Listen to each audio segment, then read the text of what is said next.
गंगा नदी की उत्पत्ति से संबंधित कथा भारतीय पौराणिक ग्रंथों में विस्तृत रूप से वर्णित है। गंगा को हिंदू धर्म में पवित्र और देवी के रूप में पूजा जाता है। गंगा की उत्पत्ति की कथा मुख्यतः वाल्मीकि रामायण, महाभारत और पुराणों में पाई जाती है।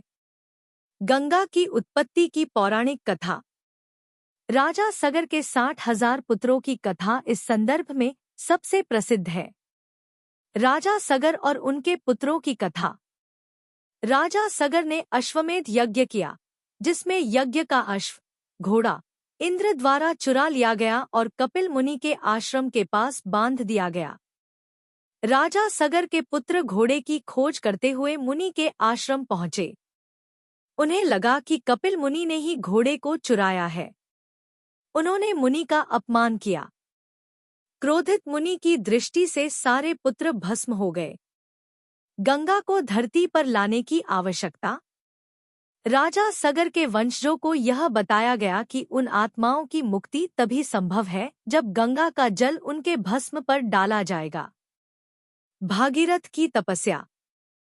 राजा सगर के वंशज भागीरथ ने गंगा को धरती पर लाने के लिए कठोर तपस्या की। उनकी तपस्या से प्रसन्न होकर गंगा पृथ्वी पर आने के लिए तैयार हुई, लेकिन उनका वेग इतना प्रचंड था कि पृथ्वी इसे सहन नहीं कर सकती थी। भगवान शिव का गंगा को धारण करना। भागीरथ ने भगवान शिव की तपस्या की। शिव ने गंगा को अपनी जटाओं में समेट लिया ताकि उनके वेग को नियंत्रित किया जा सके।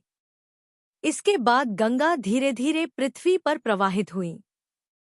गंगा का प्रवाह।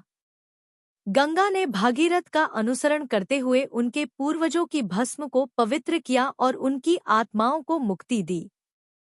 गंगा की उत्पत्ति का प्रतीकात्मक महत्व। गंगा को स्वर्ग से धरती पर लाने की कथा यह दर्शाती है कि दिव्यता और पवित्रता को पृथ्वी पर लाकर मानव जीवन को धन्य किया जा सकता है। गंगा का जल जीवनदायी और पवित्र माना जाता है। यह कथा भारतीय संस्कृति में गंगा के धार्मिक और सांस्कृतिक महत्व को दर्शाती है।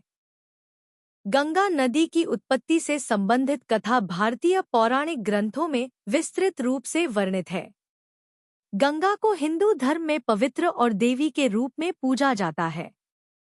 गंगा की उत्पत्ति की कथा मुख्यतः वाल्मीकि रामायण, महाभारत और पुराणों में पाई जाती है।